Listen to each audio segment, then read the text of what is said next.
There is a moment, and if you are a woman of a certain age, you may have already lived it, when someone looks at you across a dinner table or a coffee shop, or maybe even through a phone screen, and something in your chest quietly opens, something you thought you had locked away for good, something you told yourself you were done with because you had been through enough, because you had earned your peace, because you knew better now. And yet, there it is again, that warmth, that possibility, that tiny, dangerous spark of hope. And maybe this man is kind. Maybe he says the right things. Maybe he makes you feel seen in a way you had almost forgotten was possible. Maybe he remembers the small details you mentioned in passing, the name of your childhood dog, the city where you grew up, the way you take your coffee. Maybe he texts you good morning every single day without fail. Maybe he tells you that you are unlike anyone he has ever met.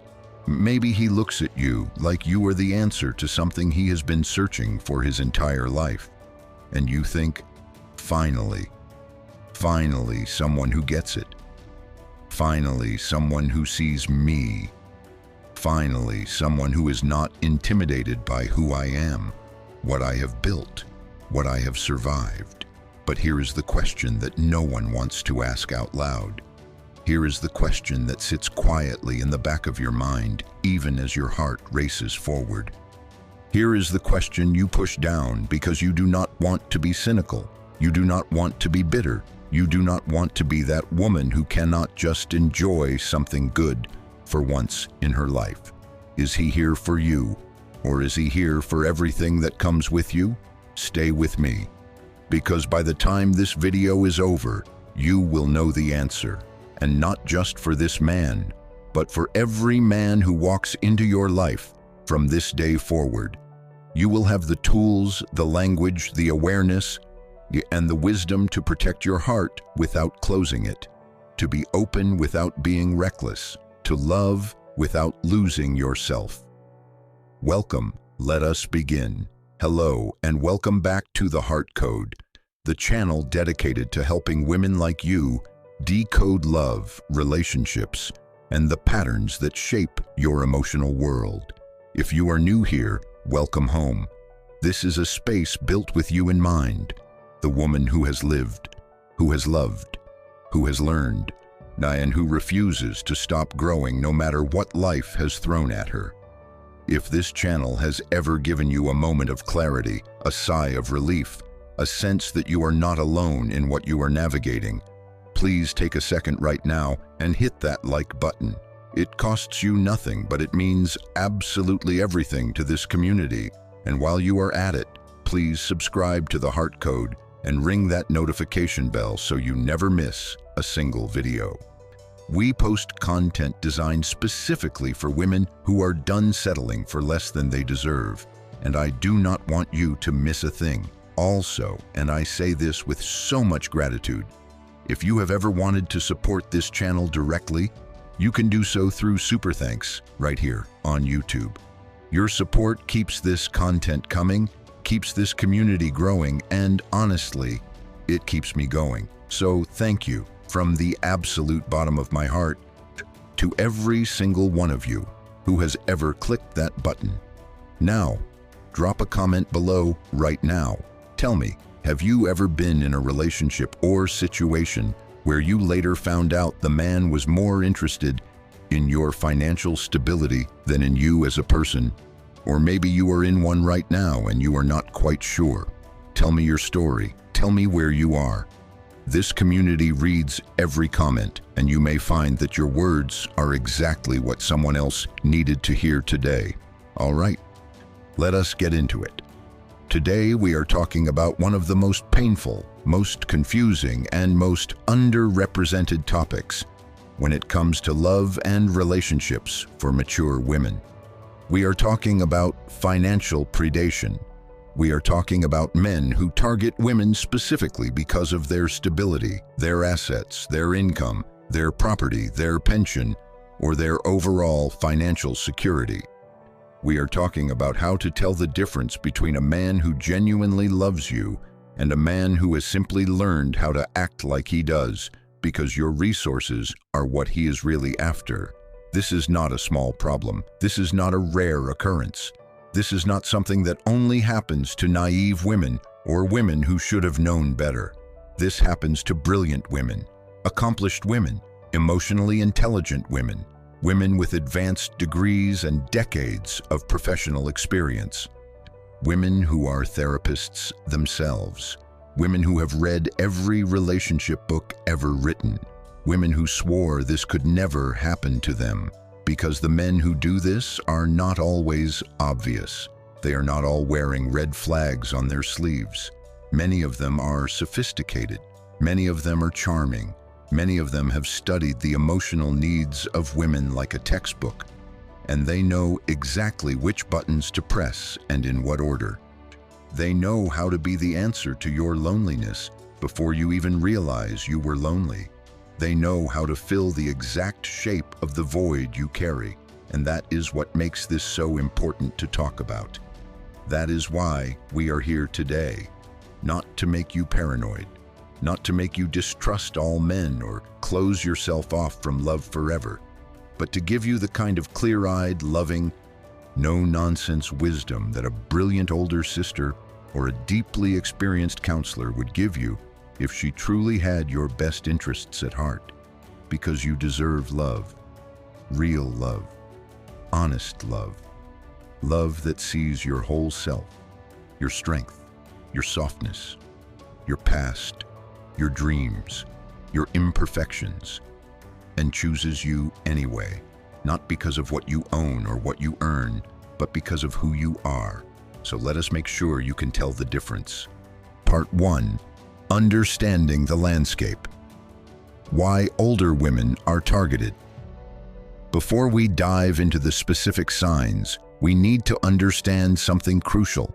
We need to understand why this happens in the first place, because the more clearly you see the landscape, the harder it is for someone to get lost in it while trying to lead you somewhere you did not mean to go. Women over 40, over 50, over 60, you are living in one of the most powerful seasons of your life. You have built things. You have survived things.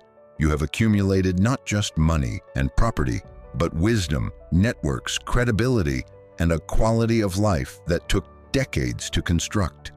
Statistically, women in this age group are more financially independent than any previous generation of women in history. Many of you own homes. Many of you have retirement accounts, investments, businesses. Many of you earn more than you ever have before. At the same time, many of you are navigating something deeply human and deeply complex. You may be coming out of a long marriage that ended in divorce. You may be widowed. You may have spent years prioritizing children, career, or both. And now, finally, you are asking what it is that you want. What love looks like for you at this stage of life. Whether there is still something beautiful waiting for you out there. And the honest answer is yes, there absolutely is. But the same openness that makes love possible also makes vulnerability possible. The same willingness to hope is what certain men with bad intentions are counting on. There is a type of man, and relationship therapists and psychologists have documented this extensively, who specifically seeks out financially stable older women, not always consciously in a calculated, cold-blooded way. Sometimes it starts as a genuine attraction that gradually morphs into exploitation. Sometimes it is entirely premeditated, but in either case, the dynamic is the same. You are being valued not for your soul, your mind, your humor, your spirit, but for your bank account, your house, your credit score, your stability. These men exist across all age groups, though the pattern is particularly common with significantly younger men. But do not be fooled into thinking age is the only variable here. A man your own age can be just as financially predatory. A man older than you can be just as calculating. What matters is not his age, but his behavior, his patterns, his relationship with money, and, most importantly, his relationship with you when financial topics come up. Understanding this landscape is not about becoming suspicious of every man who shows interest in you. It is about developing what we might call relational discernment, the ability to read situations clearly, to trust your instincts when they are speaking, and to take time before letting someone deeply into your life and your world. Now let us talk about the actual signs, and I am going to go deep here because surface-level lists do not protect anyone. You need to understand not just what these signs look like, but why they happen, what they mean, and how to respond to them with grace and clarity. Part 2. The early signs. What happens in the first weeks and months? Sign 1. The love bomb that lands too fast and too hard. The first thing many women in these situations report looking back is that the beginning felt almost too good. The connection felt almost too immediate. The intensity was almost too much, but it felt so wonderful that questioning it felt ungrateful. Love bombing is a term that has entered mainstream conversation in recent years, and for good reason. It describes a pattern of overwhelming someone with affection, attention, flattery, and apparent devotion very early in a relationship, before the two of you have actually had enough time to build the kind of genuine intimacy that would justify that level of intensity. He calls you every day, multiple times. He texts constantly. He tells you within the first week that he has never felt this way about anyone. He says you are his person. He talks about the future as if it is already decided, as if the two of you are already a team. He shows up with flowers. He remembers everything you say. He makes you feel like the center of his universe. Now, here is the important distinction, because I know what you are thinking.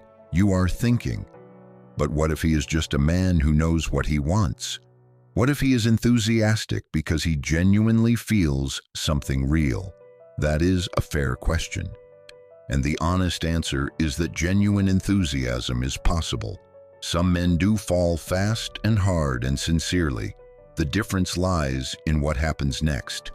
A man who is genuinely falling for you will remain consistent as time goes on. The attention will not evaporate the moment a financial request is declined. The love bombing will gradually transition into steady, reliable, real partnership.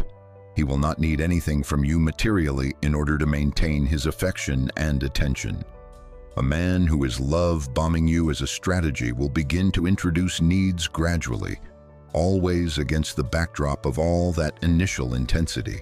The love bombing creates a kind of emotional debt.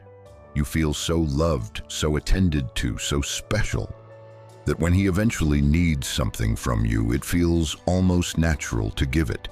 After all he has done for you emotionally, what is a small favor? What is a loan? What is covering dinner this one time while he sorts out a temporary situation? Watch what happens when the honeymoon intensity starts to fade. Watch whether his warmth and attention remain consistent, or whether they seem tied to how much you are giving, accommodating, or providing. Sign 2. Financial disclosure that comes too early. Another early sign that many women report not recognizing at the time is that he talked about his financial situation, specifically his financial struggles, very early in the relationship, not in a humble, vulnerable, honest way, but in a way that seemed almost strategic, almost like he was laying the groundwork. He mentions casually that he is between jobs right now, but he has some big opportunities coming. He mentions that his ex-wife really cleaned him out in the divorce. He mentions that he had a business that failed through no fault of his own. He mentions that he is great with money when he has it. It is just that right now things are tight. These disclosures on their own are not proof of anything. Real men go through real financial hardship. Divorce is expensive. Business can be brutal. Job loss happens to good people. But watch the context. Watch the timing. Watch whether these disclosures consistently come up during conversations where your financial stability has also come up. Watch whether he seems to be drawing a comparison, his need, your abundance, in a way that starts to feel almost like a setup. A man who is genuinely going through hard times and genuinely likes you will usually feel some degree of embarrassment or discomfort about his financial situation, especially early in dating. He will not volunteer it casually as a kind of feature of his story. He will not bring it up repeatedly. He will not pair it with observations about how impressive you are financially. A man who is positioning himself as a good candidate for your financial support will talk about his struggles in a way that emphasizes his potential, his character, his temporary circumstances, while subtly emphasizing how stable and capable you are by comparison. He is not just sharing vulnerability, he is building a case. Sign 3. The questions about your life that feel like an inventory. Early on, some men will ask a lot of questions, and on the surface, this seems wonderful.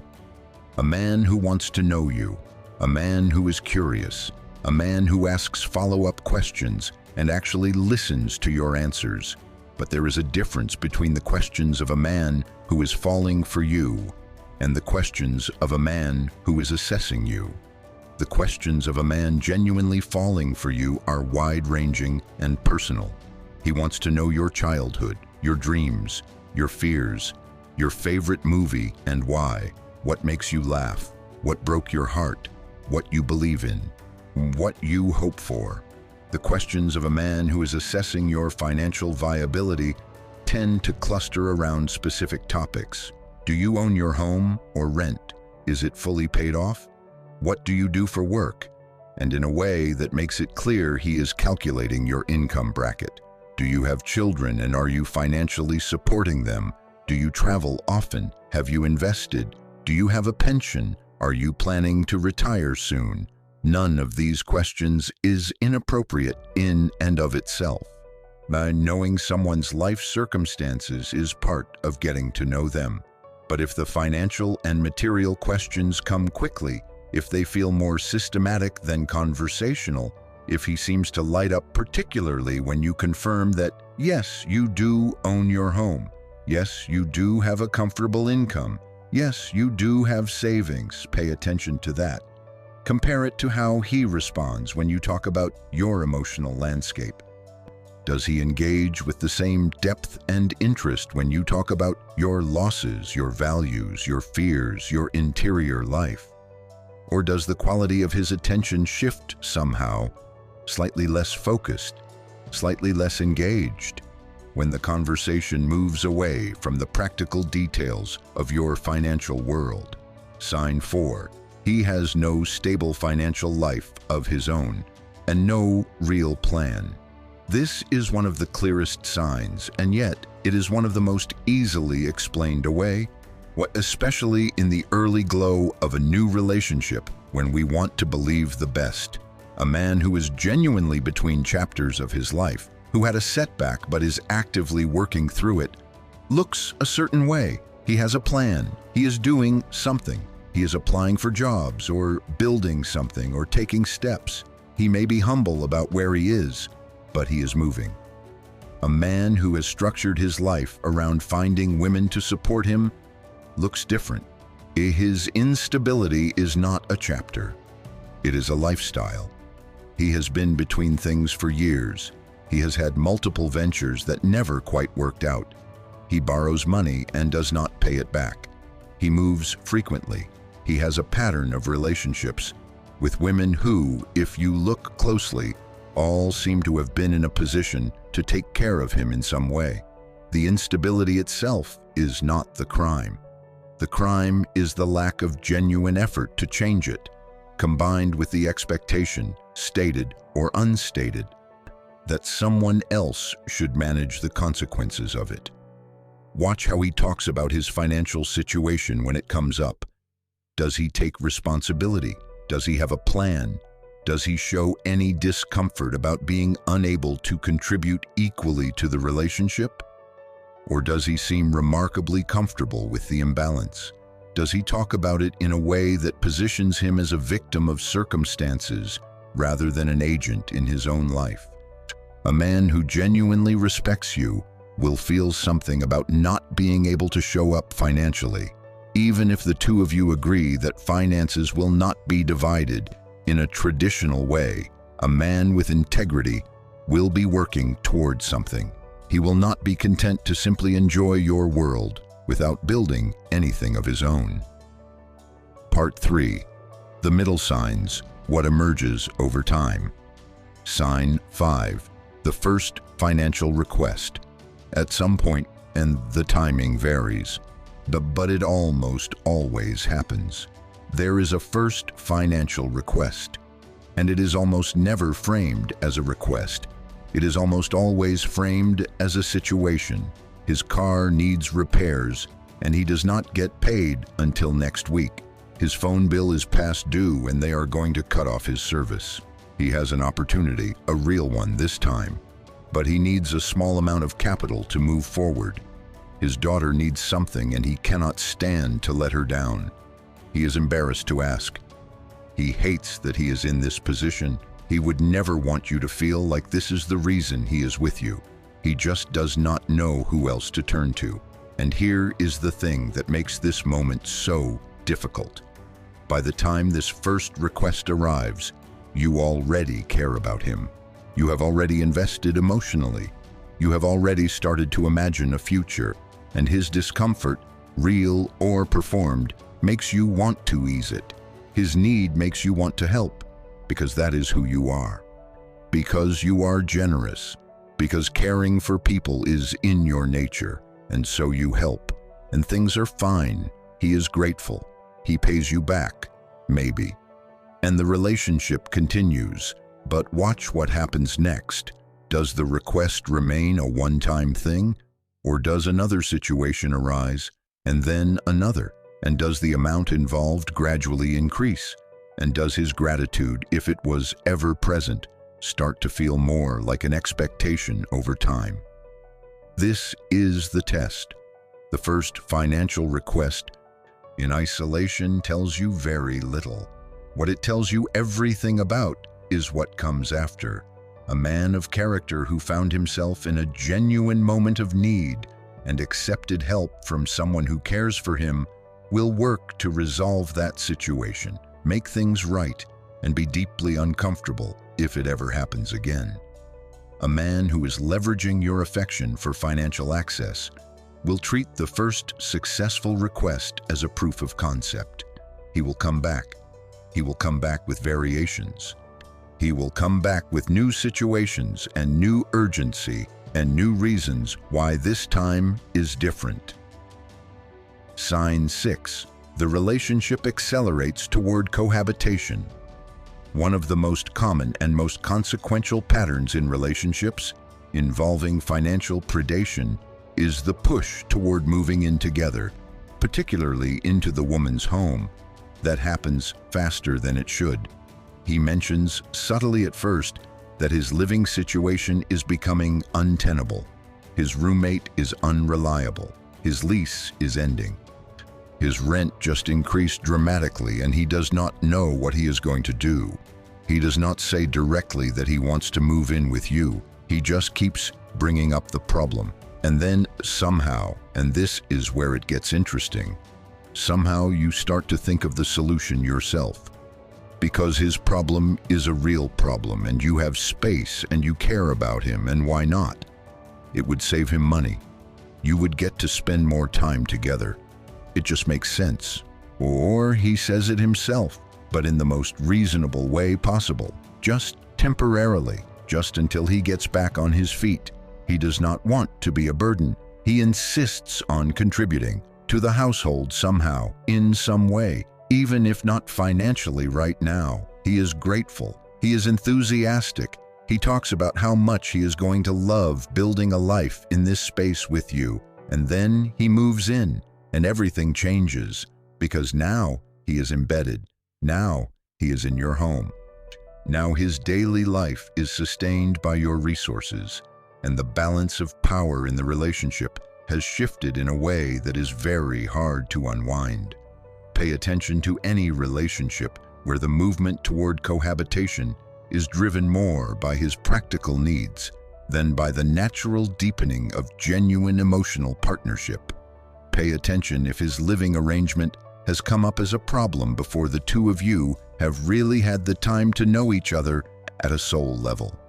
Pay attention if the timeline for moving in together seems tied to his circumstances more than to your readiness. And always, always think carefully before allowing anyone to move into your home before the relationship has been tested, before you have navigated conflict, before you have seen who he is when things are not going smoothly, before you have had time, real time, to know who you are actually dealing with. Sign 7. Your contributions become invisible.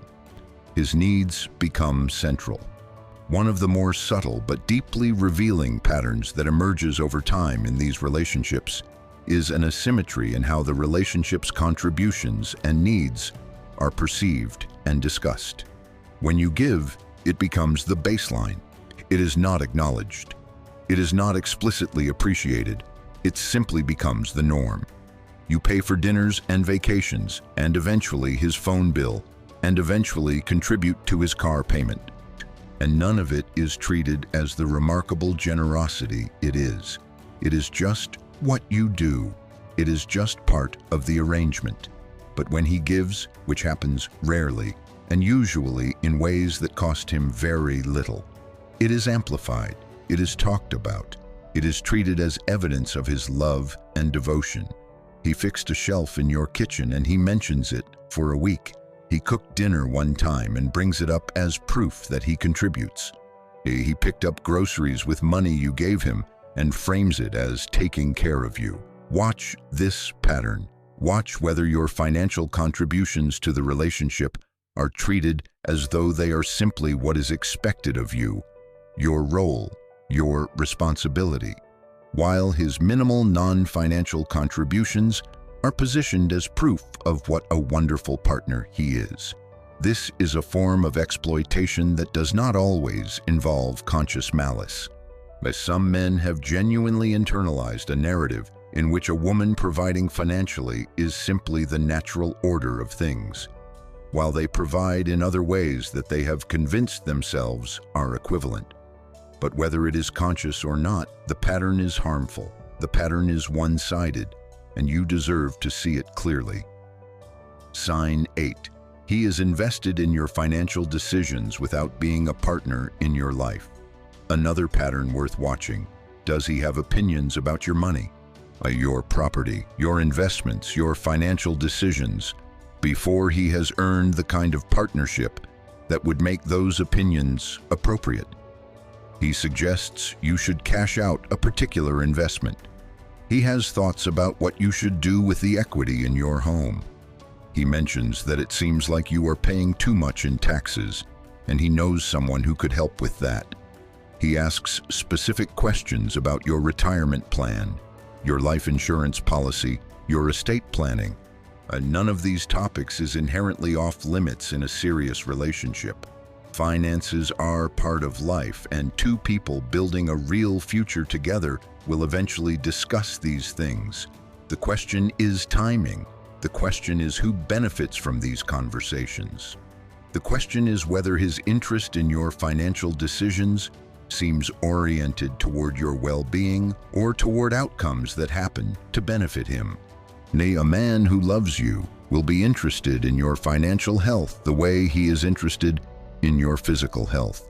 He wants you to be okay. He wants you to thrive, and he defers to your expertise and your agency while simply being supportive. A man who is after your resources will have opinions. He will be curious in a specific, pointed way. He will seem to know a lot about how things like real estate and savings accounts and wills work. He will introduce these conversations naturally, gradually, as if just out of curiosity, but the pattern of the conversations will consistently circle back to the same territory. Part 4. The deeper signs. Who he is when you pay attention. Sign 9. How he talks about his exes, specifically about money. The stories a man tells about his past relationships are always illuminating. But in the context of what we are discussing today, there is a specific thing to listen for. How does he characterize the women from his past in terms of their financial role in his life? Does he consistently describe past partners as women who had more than he did? Does he mention that his ex-wife supported them financially during a difficult period? Does he refer to a past girlfriend as having been jealous of his ambitions, without acknowledging that perhaps she was exhausted from subsidizing a lifestyle he was not building for himself? Does he frame himself as having been taken care of by women in the past? And is there any sense of gratitude in how he discusses it, or does he seem to feel entitled to it? Pay attention also to whether he paints his exes as controlling, when what he is actually describing is a woman who got tired of supporting him and had the boundary setting to say so. A man who calls a woman controlling because she asked him to contribute financially to the household they shared is telling you something very important about how he interprets partnership. And listen for whether the women in his past stories were notably financially stable. If every significant relationship he describes involved a woman who owned property, or had a good career, or had financial resources, and if he consistently ended up living in her space, being supported by her income, by accessing her stability, that is not a coincidence. That is a pattern, and patterns repeat. Sign 10. His relationship with money in general. Beyond the specific financial dynamics in your relationship, it is worth paying attention to how this man relates to money in general, because a person's relationship with money tells you an enormous amount about their character. Does he spend impulsively when he does have money and then find himself in crisis again almost immediately? Does he seem to believe that financial responsibility is something that happens to other people, something for boring, unimaginative souls, while he is above such pedestrian concerns? Does he talk about money with a kind of resentment, as though the mere requirement of earning and managing finances is an injustice he is subjected to? Does he admire wealthy people not for what they built, but for what they have, and specifically for what access to them might look like? Does he drop names? Does he seem to spend a lot of energy positioning himself in the company of people with resources? Does he have a vision for his future that somehow always involves someone else's money as the engine that makes it go? Or, on the other end, does he present himself as someone who is above money, as though caring about financial security makes you shallow and he is some kind of free spirit who lives outside those constraints, while in practice those constraints always end up being yours to manage? By a healthy relationship with money, yours, his, and the shared financial life of your relationship requires honesty, responsibility, and mutual respect. A man who lacks these qualities in his own financial life will inevitably express that lack within your relationship. The question is only when you will see it clearly and whether you will act on what you see. Sign 11. His response. When you have a boundary, this is perhaps the most revealing sign of all, and it requires some courage to test. What happens when you say no? Not no in a permanent way, not a deal breaker, just no. I cannot help with that right now. I am not comfortable lending money. I do not want to make a decision about that right now. I need more time before we take that step. How does he respond? A man who genuinely loves you and respects your autonomy will hear a boundary, and even if he is disappointed, he will honor it. He may be momentarily sad or frustrated. He may express that, but he will not punish you for it. He will not make you feel guilty for it. He will not withdraw his affection as a consequence. He will not give you the silent treatment. He will not question your love for him. He will not suggest that if you really cared, you would do this thing.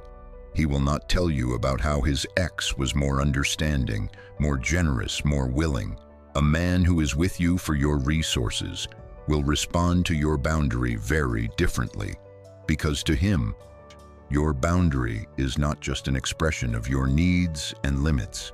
It is a threat to what he came for. And when his access to that is limited, the performance of devotion often slips, even briefly, even just enough for you to catch a glimpse of who he really is underneath the charm. Watch what happens when you say no. Watch closely, because the response to a limit will tell you more about this man's true intentions than everything he has ever said to you in a tender moment. On sign 12, he isolates you from the people who love you. This one is serious.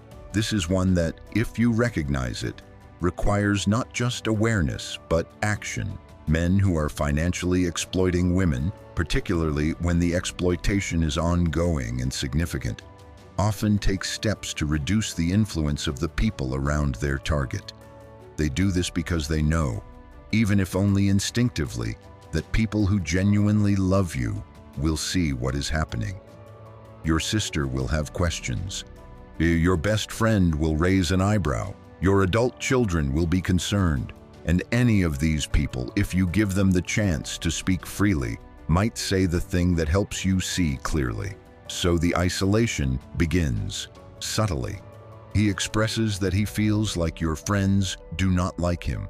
He makes comments about how your family is too involved in your life. He has his feelings hurt by the way your daughter spoke to him that one time. He suggests that some of your friends seem more interested in drama than in your happiness. He positions himself as the one person who truly sees and supports you, while quietly undermining your confidence in everyone else.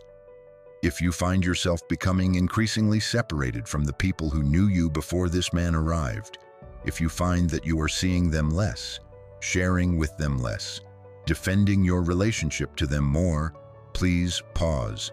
Please pay attention. That separation is not an accident.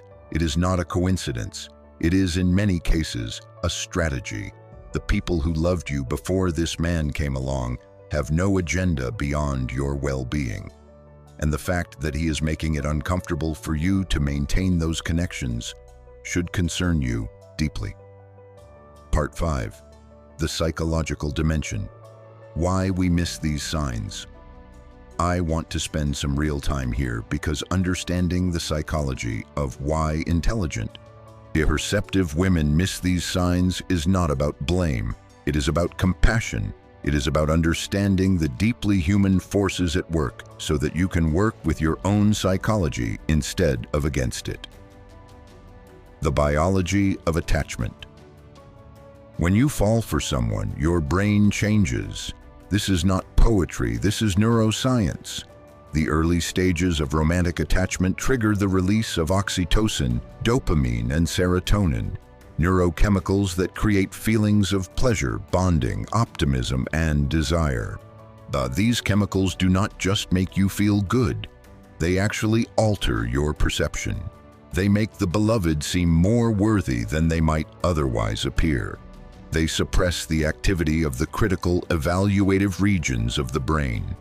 In other words, when you are falling for someone, your brain is actively working against your ability to see them clearly. This is not a flaw in your design. This is a feature.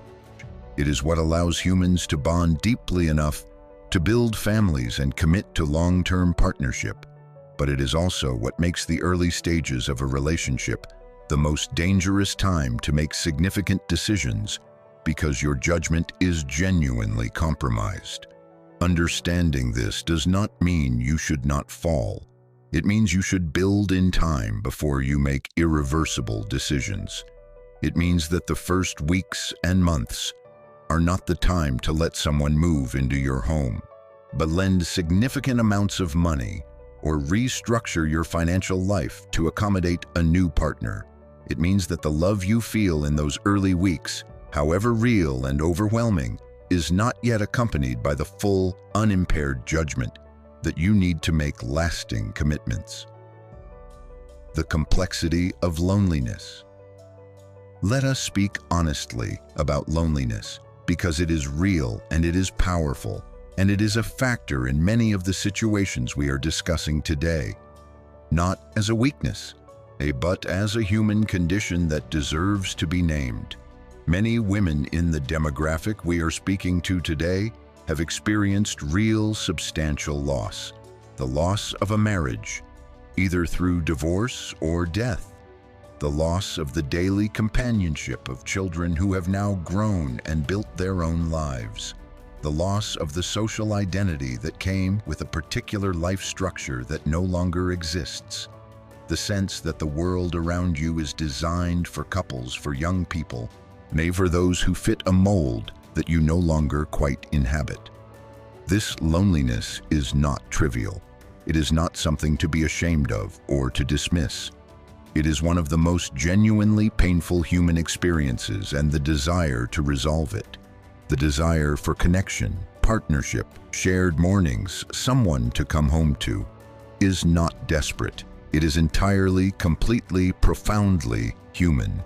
But loneliness, when it is acute and unaddressed, can make us less discerning. It can make us grateful for attention that we should perhaps be more curious about. It can make us hold on more tightly to connection than we should, because the alternative, being alone again, feels unbearable. A man who is skilled at reading people will sense this loneliness, not necessarily through anything you say explicitly, through the way your face changes when you talk about your children living far away, through the way you describe your weekends, through the way you light up when he suggests spending time together. And if his intentions are not honorable, he will use this loneliness, not cruelly necessarily, but strategically. He will position himself as the answer. He will make himself indispensable to your emotional world, so that losing him feels too costly to risk, even when you start to see the warning signs. This is why, alongside everything else, it is so important to tend to your own emotional ecosystem, to invest in friendships, to stay connected to the things and the people that fill your life independently of any romantic relationship. Not because you should not want a partner, but because the fuller your life is before a partner arrives, the less vulnerable you are to someone who would take advantage of your need. The story we tell about generosity. Many women who end up in financially exploitative relationships are women who are genuinely generous by nature, and they have a particular story about generosity that their exploiter often taps into. The story goes something like this. Real love gives freely. Real love does not keep score. Real love does not withhold when someone you care about has a need. To be reluctant to give is to be selfish. To count the cost of what you give is unromantic. A loving woman takes care of her people. This story is not entirely wrong. Generosity is a beautiful quality. Care is a beautiful quality. The willingness to give to those we love is part of what makes intimate relationships transformative. But there is a version of this story that has been weaponized against generous women for centuries. Generosity without discernment is not virtue, it is vulnerability.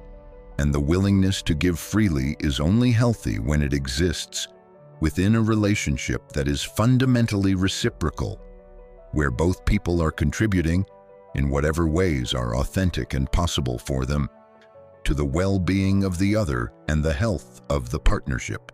When your generosity becomes the primary financial engine of a relationship, when you are the one who gives and he is the one who receives, without shame and without serious effort to change the dynamic, when your generosity is expected rather than appreciated, that is not love.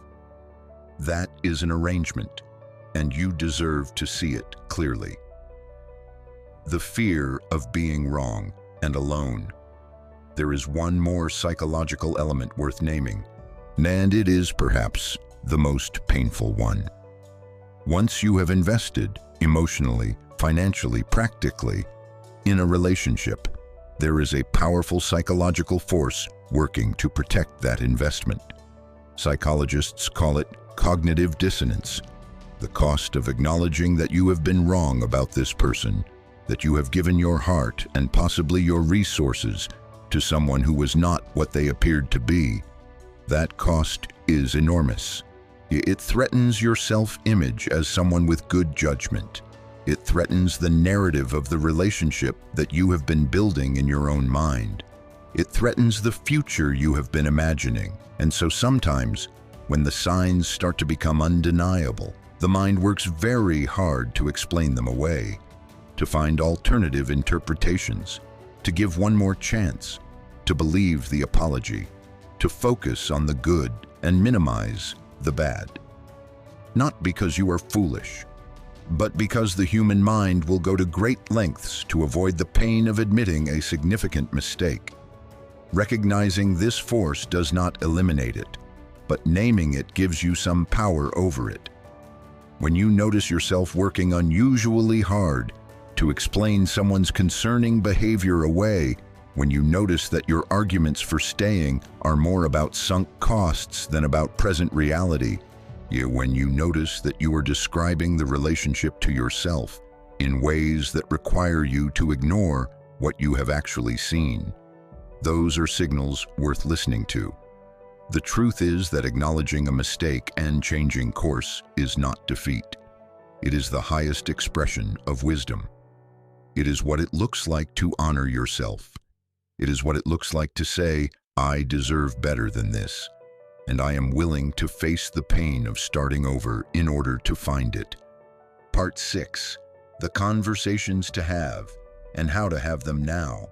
Let us talk about what you can actually do, because awareness without action is just suffering with more information. And I want you to walk away from this video, not just with clarity, but with tools. The financial transparency conversation. At some point in any serious relationship, you need to have a real, honest conversation about financial realities, and I do not mean the vague, romantic version where you talk about what kind of life you want to live together. I mean the actual concrete conversation. Where is he financially? What is his income and how stable is it? What is his debt situation? What are his financial goals and what concrete steps is he taking toward them? What are his expectations around how finances will be managed in a partnership? Who pays for what? How shared expenses are handled? How decisions are made? This conversation should not happen in the first week, but it should happen before any major commitments are made, before he moves in, before you lend money, before you combine any finances or make any financial decisions that affect you both. A man who responds to this conversation with openness, honesty, and a healthy sense of mutual respect is showing you something important.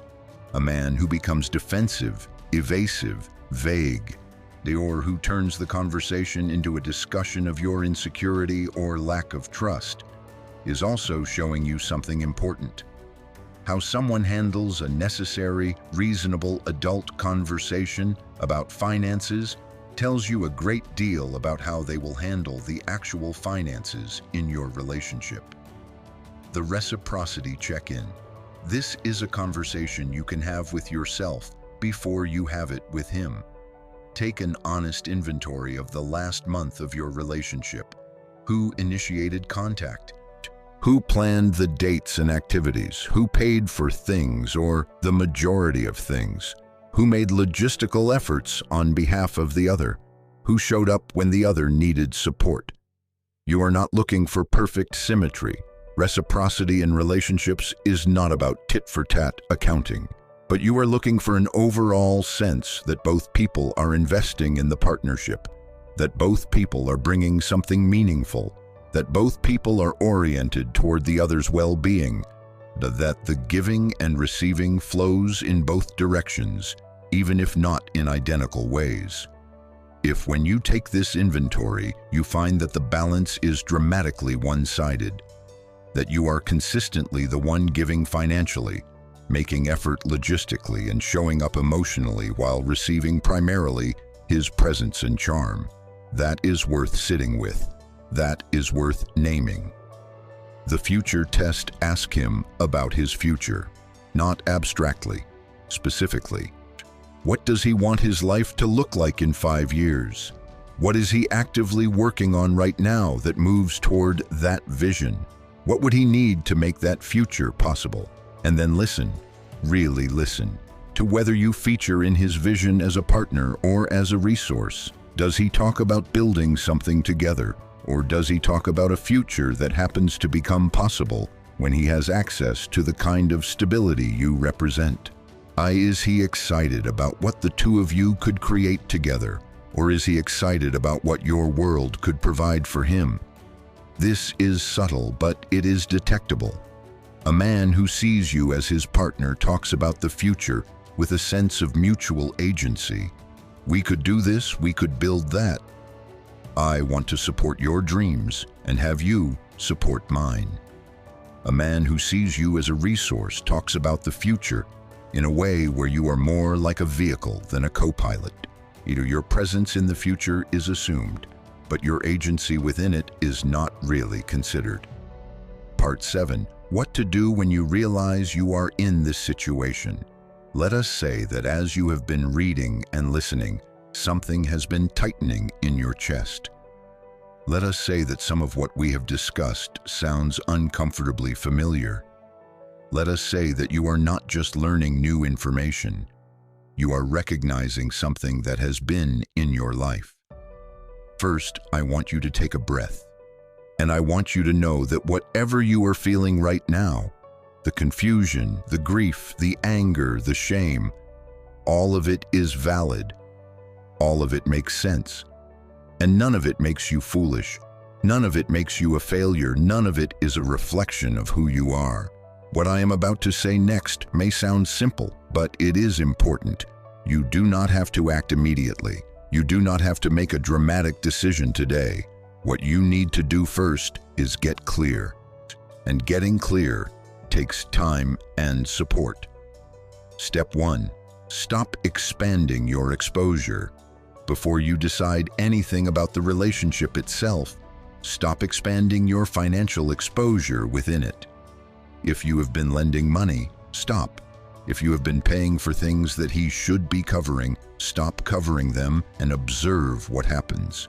If there is a financial decision pending that would benefit him significantly, wait. Just wait.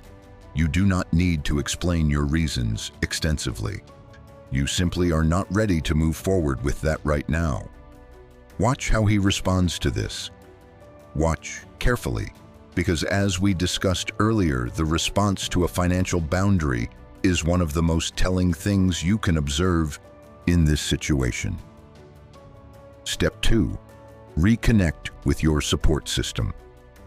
This is the moment to reach back out to the people who love you and who you may have seen less since this relationship began. Not necessarily to tell them everything, not yet, but simply to reconnect. To spend time with your sister, your best friend, your therapist, your children if that relationship is close enough.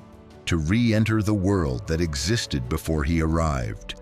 Do this not just for the support it provides, but for what it helps you see.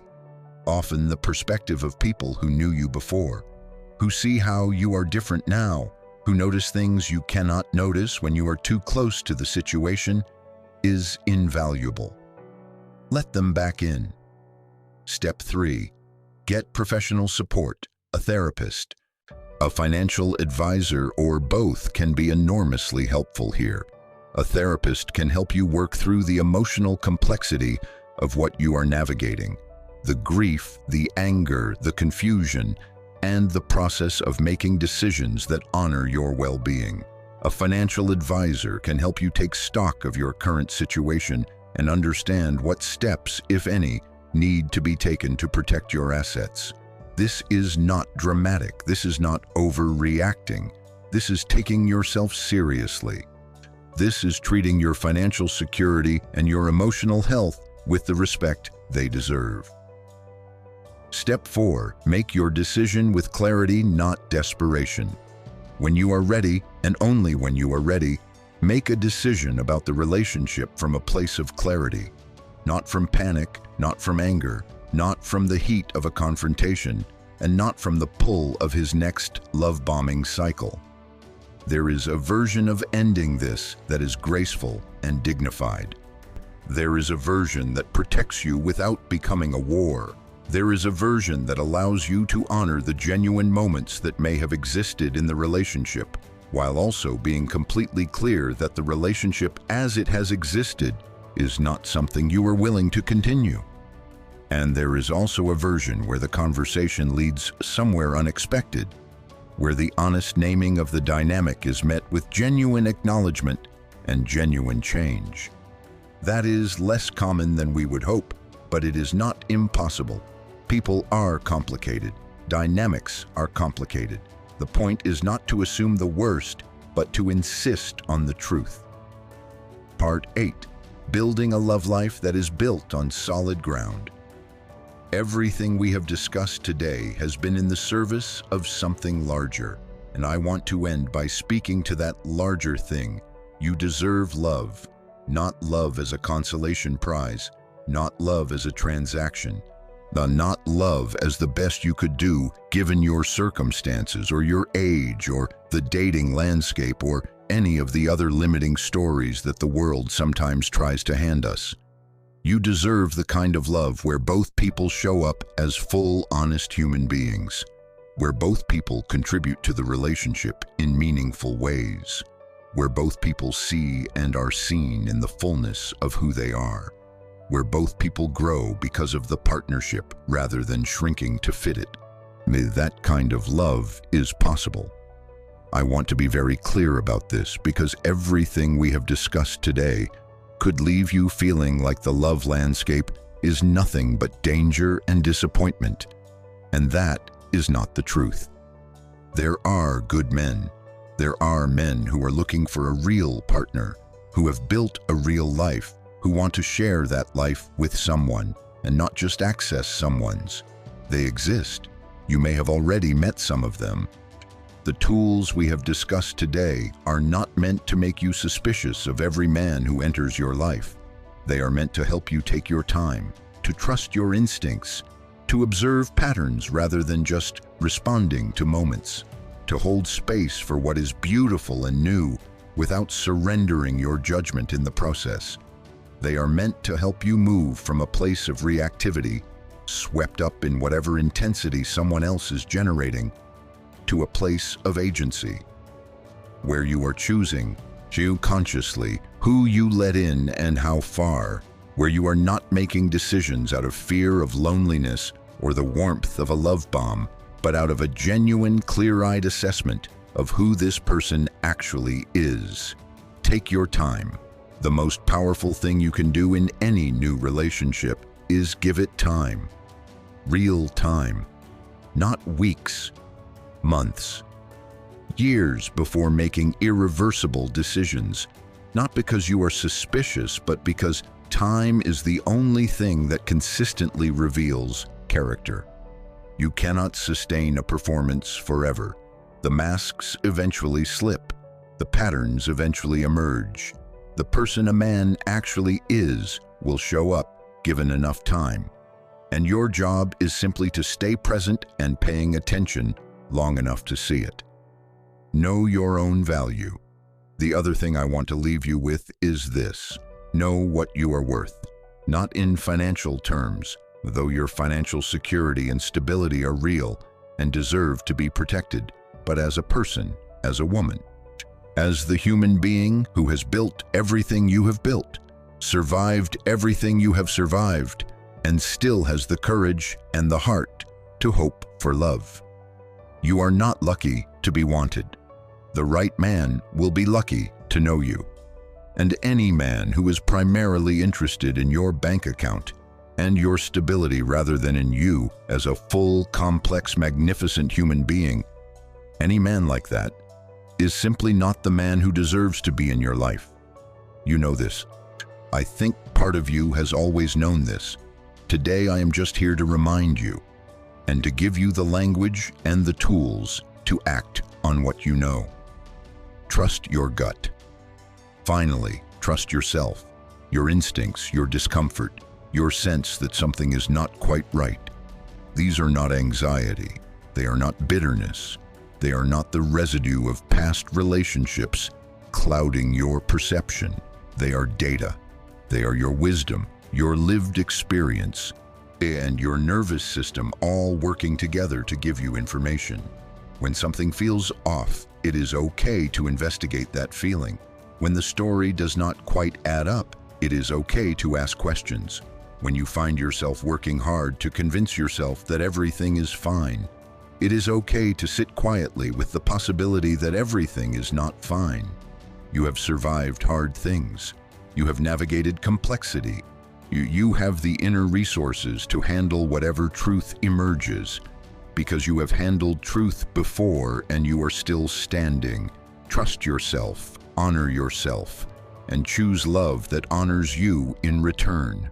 And that, my dear, is what it looks like to see clearly. That is what it looks like to walk into your next chapter with your eyes open and your heart intact. Not closed, not armored, not cynical, but clear. Clear about what you deserve. Clear about what the signs look like. You clear about your own worth. We covered a lot of ground today. We talked about the landscape that makes mature women targets for financial predation. We talked about the early signs, the middle signs, the deeper signs that reveal who a man really is when his interest is in your resources more than in your soul. We talked about the psychological forces that make these situations difficult to see clearly, and we talked about what you can actually do if you find yourself in one. And we ended where we should always end, in a conversation about what you deserve and how to build toward it. If this video helped you in any way, please hit that like button right now. It truly does make a difference in how many women this content reaches.